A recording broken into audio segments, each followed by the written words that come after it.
Hello, I'm Edward Haro, and I was assigned problem 15.57, which is the pendulum is pulled to a 10-degree angle on the left side and released. And we want to find the period of the pendulum and the maximum angle on the right side.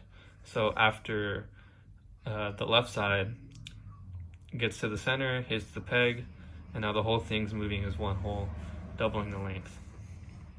So we would want to find the angle here as opposed to the angle here. So to start off, for part A, we use the period formula, which is t equals 2 pi times the square root of the length over gravity. So keep in mind you have two periods basically, because your length is changing. So then you only have the period for the 12 centimeter length on this side before you hit here and you double your length, and now you're gonna have a different period here. So really you have half a period and half a period, and you're gonna add them together to get one full period. Or you could just leave the equation intact, add them together, and then divide by 2 at the end, which is what I did. So you see here you have your first period, convert your centimeters to meters because we want SI units. So 12 centimeters is 0.12 meters divided by gravity, you get 0.70 seconds.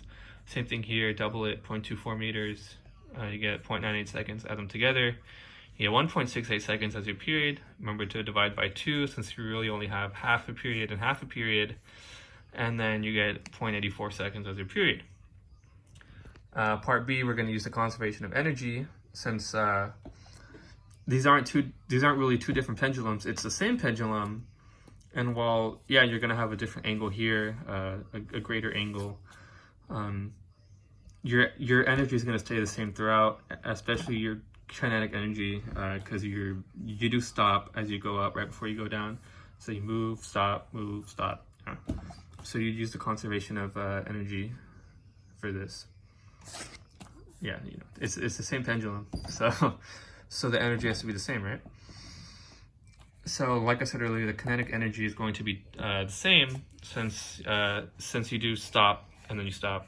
So the initial, you're at 0, you move, and then you stop, final. So that's 0 before you start moving again. So then you could just really factor in 0, 0, and you would only get potential energy initial is equal to potential energy final.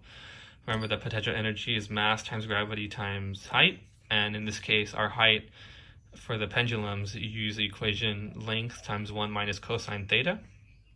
So you just plug that in. So you get mass times gravity times length times 1 minus cosine theta. So then you set potential energy initial equal to potential energy final, and you can cancel out the mass, the gravity, and the lengths, and so then you get 2.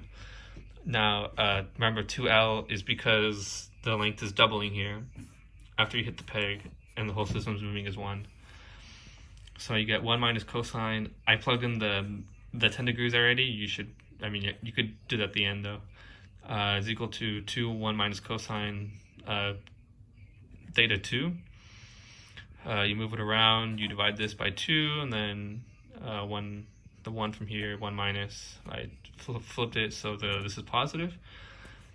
You get cosine theta 2 is equal to 1 minus cosine theta 1 over 2.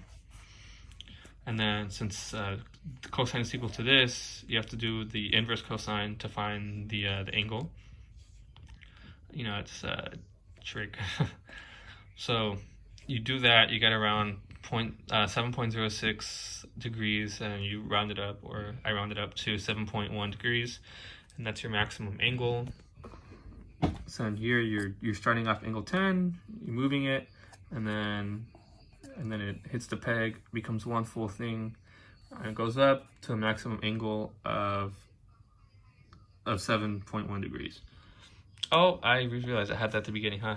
All right, so tricky parts for this, really just remembering that this isn't one whole period. There are each half periods. So then probably you might forget to divide by 2. So you would end up with 1.68 seconds, which is larger than your actual period. And I guess knowing that you have to use a conservation of energy for this, because they are just really the same pendulum, basically. And yeah, that's it. Thank you.